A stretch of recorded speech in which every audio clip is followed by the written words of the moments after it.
It helps nurses and staff focus. When the patients are satisfied, they are not complaining to the nursing team. They're not as angry. They're more easygoing. It just makes everybody's life easier. These three focus areas, taking meal orders, eliminating disposable, and serving food at the right temperatures aren't new, but getting them right can quickly improve patient satisfaction, reduce waste, and support healing. Remember, consistently matters. We can't just accomplish this for short term. It must be part of the day-to-day. Now for EVS, they have the big three also. The recurring themes that we see um, significantly impact our HCAHPS, and we see them on the HCAHP comments. And fixing them can lead to a quick improvement. So number one. Hey, Dawn, Yes. Excuse me. I think Amit had a question on the last slide. Amit, did you have your hand up? I sure did on the last slide. I was going to say, I don't want to interrupt Dawn though, but taking patient meal orders is super duper critical. And not saying that you don't need to do the number 2 and 3, but that number 1 item, taking the meal orders, if you weren't going to change anything else, but if you change that one particular thing, your outcomes would tremendously improve, making sure that more and more patients are placing their orders, and more importantly, that those orders are accurate to what the patient expects, right? So making sure that the condiments are on that ticket, making sure the meal's correct, make sure you confirm with the patient as well. So when they actually get what's on the ticket, the patient doesn't say, well, that's not what I ordered, or I never got to place my order, I just got a meal tray show up. So getting that right, I think makes a whole lot of, provides a lot of satisfaction to our patients, and also improves their perception of our accuracy of our trays. So focus on that, and obviously, the other stuff that Don spoke about, disposables and serving at the right temperature, is super important. So I'm not going to delve into that, but please. Go ahead, Don. I agree, and thank you, Amit. I mean, Amit, how often have you seen clear liquids not get selections in your sites? Almost all the time. Those clear liquid trays, our folks feel like that we just don't need to give those folks a choice. And a lot of times when we do give them a choice, we don't get it right. They might have ordered chicken broth and we end up giving them beef broth, right? Because it almost doesn't seem like it matters. We have to get it right. We have to give people the choice, and we have to get it right. I agree. I challenge all of you, because I find the same thing, Amit. I challenge you all, if you're not doing it, starting next week, have your order takers get orders for their liquid diets. Super important. All righty, thank you. And on to EVS now. So this is a big one. Emergency department cleans matter for patient experience. This often isn't part of the scope of our work for most of our environmental service accounts. And what we mean by that is a lot of times we don't do the between cases. The quick turns, you'll see the nursing come in, they will grab the sheet, strip it off and put it back on. And the floor's got stuff on it, the counter's got stuff on it, the garbage could be almost overflowing. If you aren't doing ED cleans, the needed conversation should start today. Focused efforts in the ED can lead to noticeable fast improvements. I've been to rounds where I was told that, the room is dirty, and when you drill into it, you're told it happened in the emergency room. Create a strong first impression. The ED is often the first impression place. A lot of our sites, between 65 to 80% of the admits come through the ED. It's essential that the cleanliness tone is set down there. There are also long wait times down there, and all they get to do is stare at a very small environment. And so if it's not clean, they notice all the opportunities. It also allows for us to build confidence. A clean space shows that we're care and helps patients feel safe and well cared for. It reduces the infection risk. High standards for cleanliness help prevent the spread of germs and illness. And the ED sees constant activity. Keep it clean helps to maintain the order and safety with the high volumes. Number 2, picture perfect discharge cleaning matters. Any of you that have worked with me know that I focus on this. We've written a discharge cleaning just for this. It sets a positive first impression. If you walk into a room that there's dust under your bed, and when the garbage lid flips up, you see a real colorful splattering of yuck on the bottom, it makes you feel like you're about to get a disease or a bug from being in the room. You know, it should look spotless and ready. We care enough to prepare it, especially for the arriving patient. It's the first impression of quality and care and the details they can expect from their hospital stay. A visibly clean room reassures the patient and the families that we take hygiene and their safety seriously. Through cleaning between patients reduces the risk of spreading illness and prevents infections. And a picture-perfect room ensures every discharge clean meets safety, comfort, and readiness standards.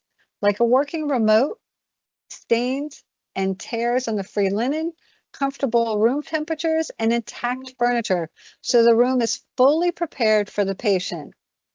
And lastly, consistent cleaning daily matters. Patients and families notice when the rooms are clean and when they're not clean. They have nothing else to do but to focus on their surroundings. A clean space. Somebody, thank you, Yvonne. A clean space respects attention and compassion. It shows we care. Regular cleaning keeps the environment safe for everyone, reducing germs and infection risk. And a tidy room feels more calm, welcoming, and comfortable than sitting in something that's cluttered and not, not cleaned and wiped down. And lastly, no trash, no dash. So this was actually the first time I heard this approach, but they're saying that full, thoughtful cleaning, not just a quick stop, makes a difference. And when you really sit down and think about it, they're saying that if you have a program in place where you come first, do the trash, and then come back and do the detailed cleaning, that it's hurting our scores. Because what happens is that the patient sees us come and pull the trash, and then they're not there to see us do the big cleaning. Maybe they're sleeping, or maybe they go off to test, or maybe they're discharged. So if you come back when any of those are happening, they're not getting the impression that we're cleaning the room. They just think that we're pulling the trash. So daily cleaning should be the morning priority, then a trash pull, second touch is needed. Now, And if I may add, Dawn, just over there, it's the patient's perception, right? And the perceptions are their reality. And you think about the difference between a 70 top box score on your HCAPS versus a 75 top box score on your HCAPS. Anyone want to take a guess what the difference in the percentile rank would be between 70 and 75? That's five people out of 100 that may have not noticed that you came back to clean the room and didn't rate you at the highest top box. I was. Yeah, go ahead. Sorry, this is Juan from White Oak. This is an interesting approach because I think the reasoning of having the first pull the trash first is so that way the housekeepers also have the opportunity to scan what needs to be done on the room, and it's the time that they do the engagement with the patients. And then when you do just the cleaning, sometimes you don't get to certain rooms until, potentially until afternoon or so, which the daily cleaning takes between 7-12 minutes. So I think the reason of having the first touch, the trash pull, is the idea that at least the patient sees you doing something and then you scan the rooms that needs to be done right away. You can actually take care of those. So it's an interesting approach that I hear this. The first time I heard something like this. Well, Why- it makes sense though. You think about it, five patients out of 100 didn't see you come back. They're probably not going to rate you at the top box level. Only 5. And if those 5 is the difference between what were you going to get, that could be the difference between a 70 or a 75 on the top box, and could be the difference between a 30th and a 70th percentile ranking, which is huge, right? So just a different way of looking at it, I guess. You're right. Well, and Yes. one, I agree with you totally. I don't believe it should be a trash pull. It should be, I don't think that anybody should do a trash pull without a broom and a dust butler, so that it should be a trash pull and tidy with a scripted conversation. I just want to tidy up your room right now. We're going to pull your trash. I'm going to do a detailed clean when I come back. And that'll be in 45 minutes or in 2 hours. And then, is there anything you need me to take care of before I continue pulling getting the trash from the rest of the floor? And that's the conversation. It's about the scripting, and we're not having the scripting right now. So, a way to, prevent that from being a problem, or another approach, is to try the no trash and dash. But as always, use communication tools, while you're away tools, welcome tools, anything that can show how often and consistently we're cleaning when they're not present to see it. I actually even like using business cards. So when we come to clean, I give them a business card to say, hey, my name is Dawn. I'm here to do the cleaning of the day. If you're satisfied, please let us know. And if not, I'm not, please call and we'll take care of that too. But if you're here and you have 10 business cards with dates on it every day, even if my family member wasn't there to see that the room was clean, they can see just from the business card saying that we were there to do it, that we were there every day and did a cleaning. So focusing on these 3 areas, ED clean, picture perfect discharges, and consistent daily cleaning, can quickly build trust, improve safety, and improve patient satisfaction. Remember, consistently matters. We can't just accomplish this for short term. It must be part of the day-to-day stay. Anything before we go to the next? No, I think we're good. Thanks. Perfect. So next slide, Sharon. So tools and resources. In Sodexonet, you want to search patient experience and then choose healthcare, the patient experience pathway.